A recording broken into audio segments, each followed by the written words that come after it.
Maker Now is a new facility. We've only just set it up, and what it aims to do is to enable people to come into the college and learn how to make things using a mixture of hand skills and digital production technologies and electronics. So I'll just give you a quick view. This is what the workshop looks like.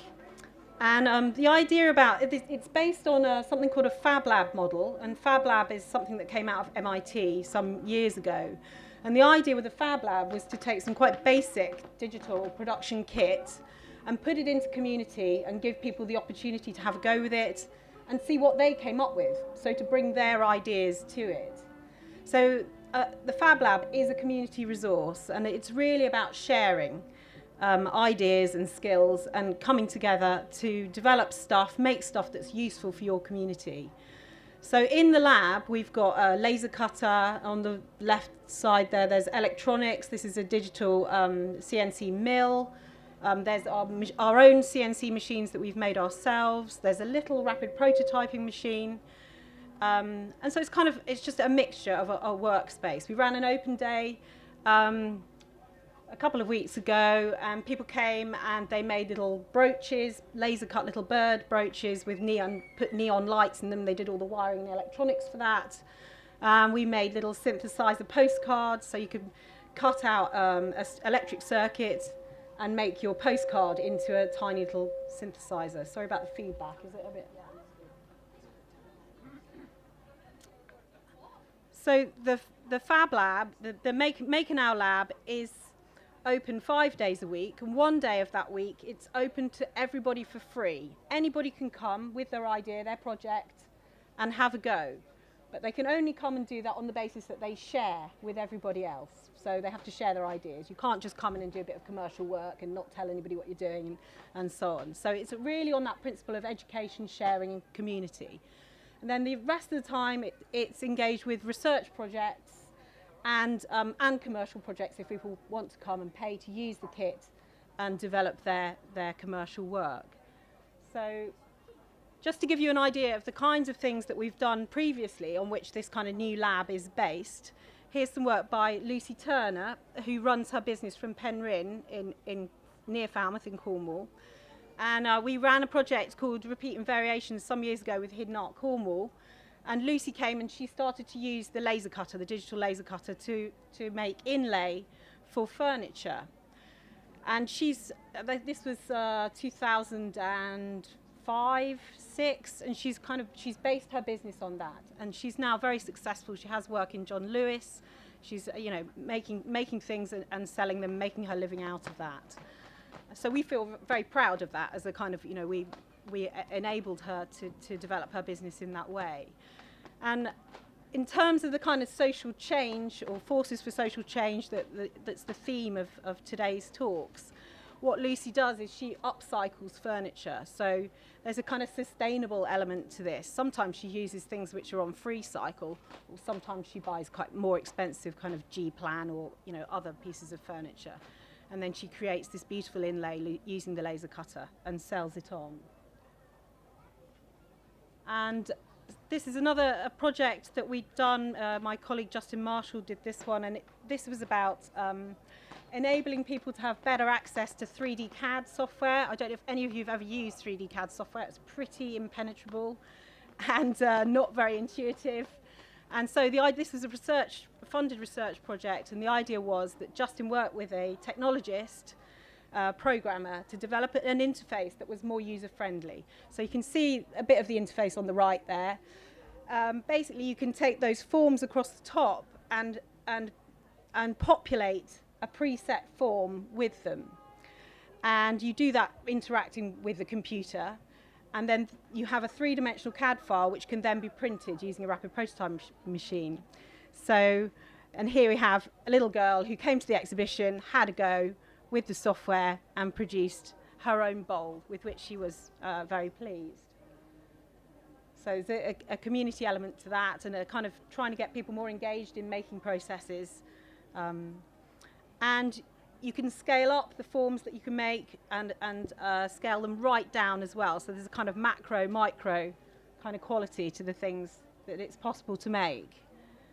So Justin here has actually applied it to jewellery, making quite small things, a ring. And he has here silver plated the plastic form that comes out of the RP machine. Do people know what rapid prototyping is? No. Okay, you just heckle me. If I use techie terms that you don't understand, just please just say I don't know what you're talking about. So rapid prototyping is a process where you can grow a form from a three-dimensional CAD file. So you've got a CAD file which is points in space. You chop up that model, and then each layer of your model is printed in plastic or powder, and you can grow a shape. So we started to having done that Automate project where we engaged community and people in making stuff, we began to think about or rethink what the relationships are between the consumer and the producer. And so Justin came up with this quite simple diagram, really, where we consider mass production being a designer making stuff that goes to a factory as standardized product, and you just buy whatever's on the shelf. And in craft production, you have a designer maker, a workshop, and variable products, more kind of bespoke. And then there's this space in between where you can have a maker working together with a co-designer or a consumer to develop a form or a product between them. And then you end up at the end of that process with personalized products. So kind of connected with that is another project that I did called Auto China, again working with a programmer technologist. And this Auto China is a website using interactive software that allows you to design your own surface pattern for plates. So you can upload an image into the software, and then on the web, while you're surfing the net, you can go to the site, you can take these shapes that are run across the top here, drag them down into this area, and you can scale them up and down to make the composition for each of your plate designs. And as you do, you can change the colours. You can't see it here, but there's pink and yellow and green and a brown and a pale blue. And they come up, as you design them, they come up on this sushi bar here. And then you can say, yeah, I like those. That's my dinner set. I'm going to press play, print. And the file can go off to a production unit where those plates would be made for you. This is academic at the moment. It doesn't actually work yet. There's lots of infrastructure that needs to be thought about around that, how you post out ceramics and how you package them and all of that. And while digital technologies have, and particularly this digital decal printing, has enabled bespoke production to come down in price, it's still pretty expensive. So it's still kind of upper market, really. So, and they're the plates. And then moving on from that project, that Auto China project, I showed that at a conference that I did, and a public artist called Chris Tipping approached me and said, I want to make a wall of plates that's 9 meters by 6 meters, and they're all individual. They're all completely different designs. And the wall of plates will depict a map of Combe Down Mine, which is the mine outside Bath where all the stone was taken to build Bath. And so I said, yeah, I think we can do that. That's possible. So Chris, who hadn't got any experience of working with digital technologies, came to visit us and started to describe what he wanted to do. This project was funded by the Bath and North East Somerset Council, who wanted to commemorate the mine because they were backfilling it to stop the subsidence that was happening in the village of Combe Down. There's all this mine shafts underneath the housing that they needed to fill up. So there were various arts projects that were going on that were intended to commemorate the mine and its history and its significance in the area. So Chris came and started to talk about what he wanted to do, and we came up with this kind of like rough plan of what it was going to look like. And he used this to show the funders, to kind of persuade them that this was the sort of project that he wanted to do. And so Chris was really engaged with the the whole kind of history and culture around the mine, and it was important to him to kind of build a map with all these different layers of information within it. So he wanted roadways and the pillars, which are kind of the rocks in the mine, the geology, the topography. He had OS data. Bats were really important to him. There was a colony of bats in the mine, and he wanted to the part of the process of backfilling the mine, they had to preserve part of the mine to keep the bats happy. They weren't allowed to get rid of the bats. They had to make a special area for the bats. The bats were very important.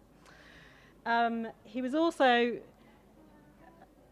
I'll talk about that. So we started with his kind of drawings on the right there of the sorts of things that he wanted, and then I worked with him to develop a digital version of it.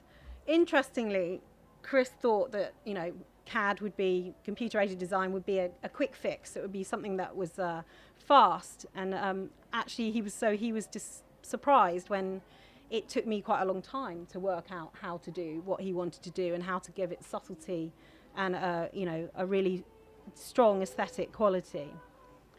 And so a lot of what we did developed through our dialogue, talking to each other. He had a background in ceramics, I have a background in ceramics. And through that kind of mutual interest in this kind of ceramic quality that we were looking for, we found a kind of common ground. So here you can see this is the pillars of rock in the mine, and this is how they are recorded by the engineers in the mine. And so we had a huge amount of data from the geologists and the engineers who were working on the mine that we were working on incorporating into the map. And engineers don't make CAD data in the same way that illustrators or artists or designers make CAD data. So there was quite a lot of translation and dialogue between us and them to get that kind of visual data to work for us. And so Chris wanted to make the mine look like an island. So we started to look at maps and how we could make these concentric lines around the area to make it look like an island.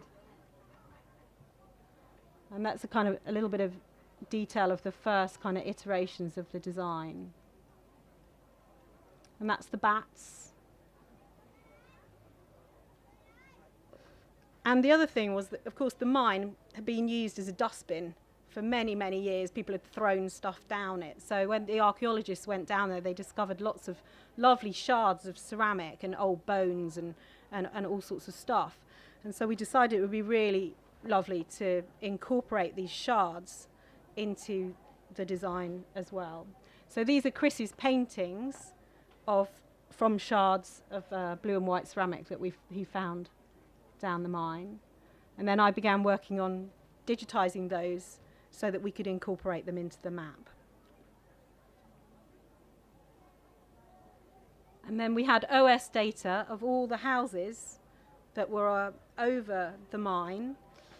And so we used the ceramic designs to fill those house footprints, and that's what you're seeing there. When this project was finished, there were 1,497 plates, and everybody who has a house in Combe Down received the plate with their house on it as a gift, as part of the project. And then we introduced the kind of flora and fauna that were all around, or common to the area, the environment, but also relevant to the people who've been involved with the mine. So the man who ran the mine, the entrepreneur, was Sir Ralph Allen, and I think there's some symbolism here related to him. A lot of the miners who came to mine there, work there, were Welsh. So we've got a Welsh dragon. And then there's the bats, obviously, and various other bits.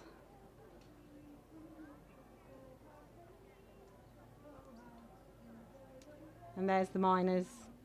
And Chris decided they should be represented by leeks on the map. I'm not quite sure how happy they were about that, but there we are. That's what they ended up as. So we had these kind of sprouting leeks all over the map. And just a detail of that. And that's what it looked like on screen. So we're working on 2 screens about this big for a piece of work that was, 9 meters by 6 meters. And we didn't know what it was going to look like until it was actually up in Milsom Street in Bath. So it was quite hairy working on this. And that was we're missing a bit on the right hand side there, but that was the kind of final design for the map with the plates overlaid. And then we had to work out a hanging system. So we had all these plates, and then we had to get the orientation right when they were hung up, and we had to get them in the right order, obviously. And there's some samples from the first set of samples that we got back from Digital Ceramic Systems in Stoke-on-Trent, who did the manufacturing for us. And of course, it's only by digital processes that we could have done this project, because every single plate is different. It just simply would have been far too expensive to do it by traditional silkscreen processes. And that's the final map on the wall. I do apologise for the loss of the right-hand side of the image.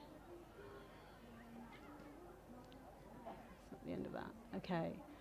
So that's a kind of a nice example of a collaboration between somebody who's got an idea that they want to develop using digital technologies that we can facilitate as a group working out of Maker Now. It also has a nice kind of community element to it, because it's about the Coombe Down community, and all of the plates were gifted to those people. Moving on then to a project that is about kind of embedding technology into a kind of a crafted object. And this is a project by Jason Cleverley, who leads the Contemporary Crafts course at Falmouth. And it's called Dr. Johnson's, and it's he was commissioned to make this piece for the garret, the loft of Dr. Johnson's house in London. And what you're seeing here is an escritoire, a desk, and a cupboard with a digital display and a dictionary. And the idea of this piece was to give people the sense of what it might have been like to make a dictionary for Dr. Johnson with his amanuensis in his garret. So again, a really nice sense of community, I think, around language and how we create language and what dictionaries are. So people coming together and writing their own dictionary.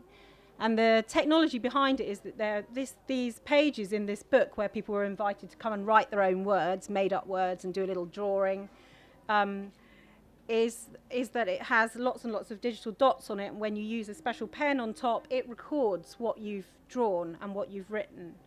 And so everything that people wrote here then subsequently appeared on a website. So there's this lovely log of, and the physical log as well, of all the words that people had made up and the drawings that they'd made, and some of them are, really funny. So classic lightweight, a bit like me, out on a 1970s bike, obviously. So, and there are some other examples down the side there of people's words.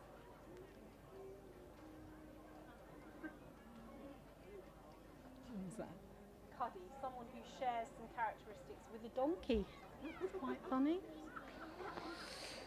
Okay, and now another very much a community-based project by my colleague Justin Marshall. It's from a project called Bespoke.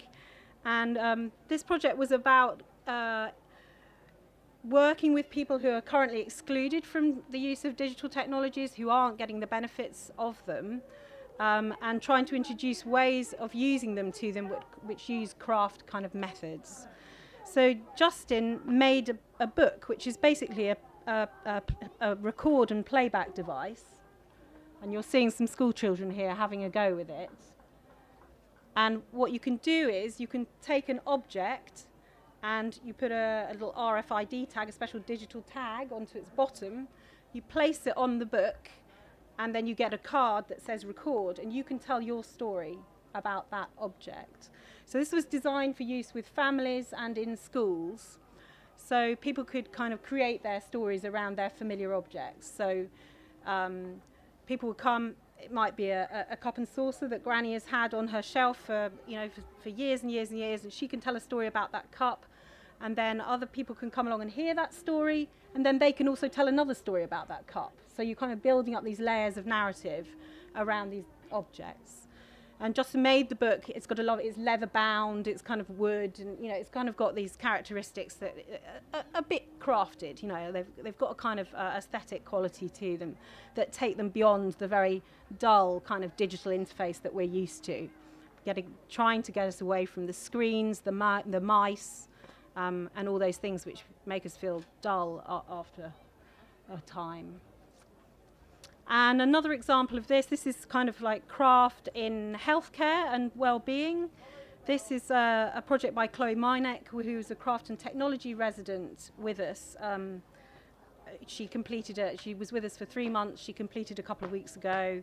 And this is a Crafts Council sponsored project funded by Esme Fairbairn and in collaboration with IDAC Plymouth and Pervasive Media Studio in Bristol.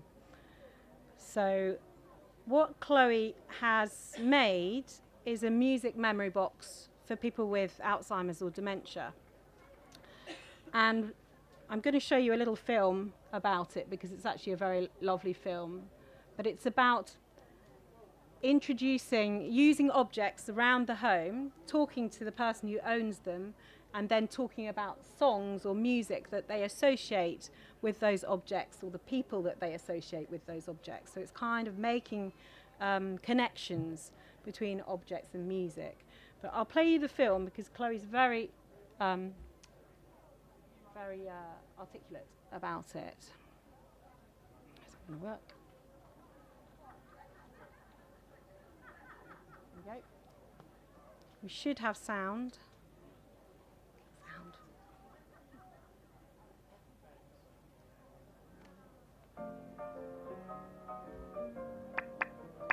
For years I've been interested in dementia and the brain and music, like science-wise. Then using my skills, which are making and designing, how can I use the scientific research to actually help people? If you take some research and maybe pair it up with a designer, then you can actually make something that can affect people and change people's lives. I first saw the positive effects of music on people with dementia when my great-gran was in hospital and she couldn't remember who any of her family members were, but in her care home she could play the piano and play about 50 songs, all the lyrics, and sing along. Why does music have such an effect on people with dementia? And it's often the last thing that goes. As dementia gets progressively worse, music always stays there, and the part of the brain that links the music, emotions and memories together, that's the least affected part of Alzheimer's. So that's the point of the brain which I'm targeting through the project.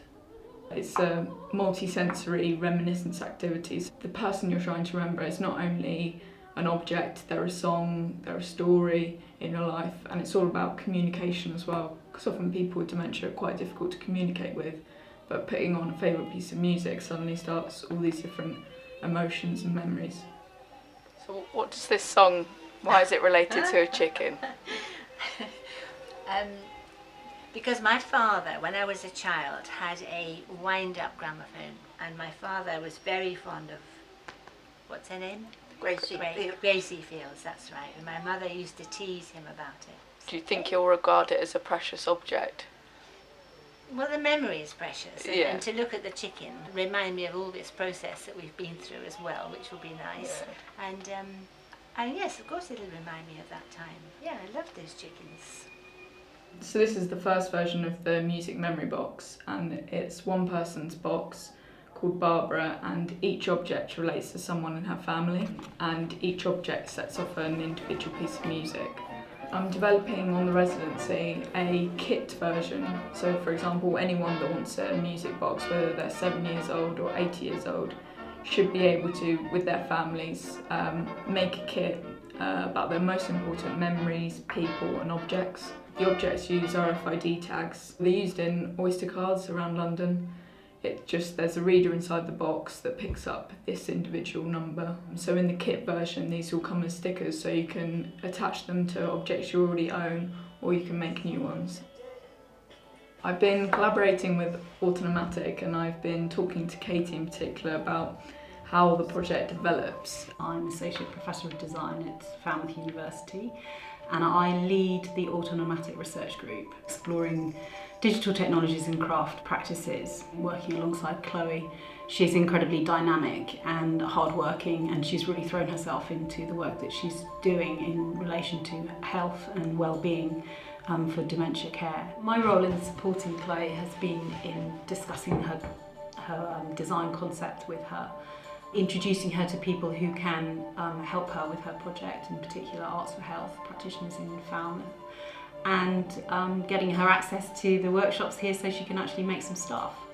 The new kit version includes a Raspberry Pi inside. That's how the whole system works, and I've been having some technical difficulties with this because I only know basic programming. Tarim from Watershed, he's been helping me design a web interface and also explaining how all the different parts connect together, so I can have lots of different ways people can program the box themselves. Hi, I'm Tarim. I work here at the Pervasive Media Studio. My background is software. I've been doing that for many years, so some embedded systems. What intrigued me about Chloe's project is a really simple idea that has a great potential to help dementia sufferers, and music's a really powerful way of doing that. You can make the whole bigger, this whole bigger. So I've been looking at the technical implementation of the system, writing the software for it, and also looking at how it might be made into a production model. I've been looking at old radios from the 1950s for their visual aesthetics. I want the music memory box to look like a music player, because often people with dementia look into their earlier memories, so if it has certain grills or grates that promote the thought of it being a music player, this is what I want to achieve. Instead of alienating people with dementia, I actually create an accessible product for everyone. It's for anyone that wants to reminisce with their favourite objects and favourite music and develop it over their lifetime.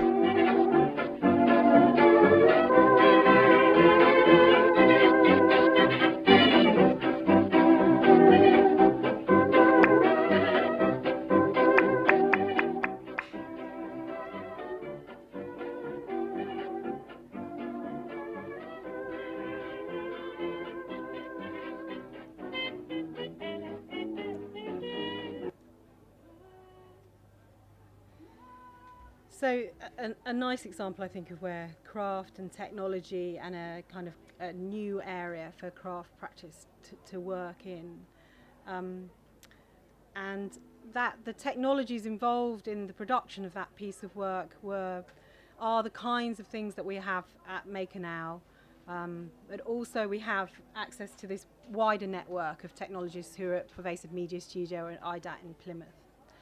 So. And obviously some technologies aren't accessible to everybody. You do need a programmer, you do need somebody to work with. So a lot of what we do is about collaboration, collaborative practices and mixed skill-based teams. So what you can see here now is us as a gang of people here making our own digital drawing machine. So this is a real kind of DIY way of working with digital technologies. So in this team there are technologists, craft practitioners. There's Gary Olsen there, he's a woodworker. There's Jason Cleverly, who made the Dr. Johnson's thing.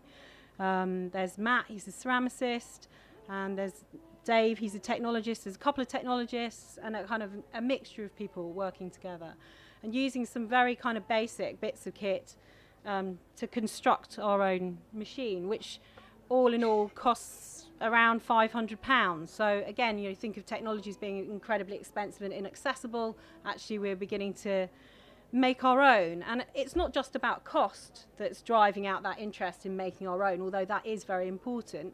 What it means is that we can start to make machines that do the kinds of things that we really want to do, rather than working with the presets of machines that have been made by other people for doing other things.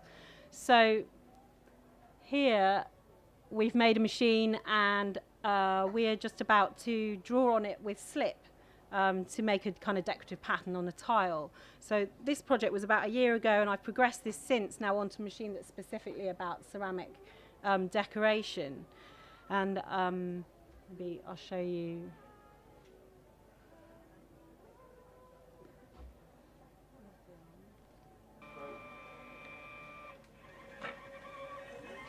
So I was really excited about this at the time because I've been looking for ways of having a much more direct engagement between the material and the technology. And for me, this was really starting to get there, so I was really overexcited. And so now we've got a machine that sort of works on these sort of principles still, but we're exploring putting brushes into it and scribes, and using a mixture of glazes and slips, and really working on that kind of the ceramic side of it, so that you can start to really build up quality and aesthetic in the surface pattern. And the other thing about the machine that we're making is that it's the interface for it is again on the net, a bit like the plate auto china thing that I showed you, in that you could be working outside or somewhere in your studio on your iPad making a drawing. You can upload that to the net, and then somebody who's online and attached to a machine can make that tile design for you. And so again, you get this idea of distributed production. So you can have people working in small studios but dotted around the place, and that could be in county, could be in the country, or it could be global. You could have a global network of small craft production units. And the other thing that's really important to me about this is that it's not a press and print and it's there. It's actually very much to do with the interaction that the person has with the machine. So the end quality of that product that comes out, the tile or whatever it is very much the product of the person who's interacted with the technology. And I think that there are interesting things in that relate to kind of vernacular and craft. So you can have a range of designs, but they're being produced all over the country, and in each place they have their own very particular flavour. And that could be to do with the local materials that they use, if they're digging their own clay or making their own slips and their own glazes. Everything is going to have its own quality, specific to its place of origin. And I think that's it for now. So that's Maker Now. There are some, handed those out. There's some information about how to contact us if you've got ideas about what you want to do. Justin Marshall's leading on that, and do ask questions and let us know if you're interested in doing anything with us.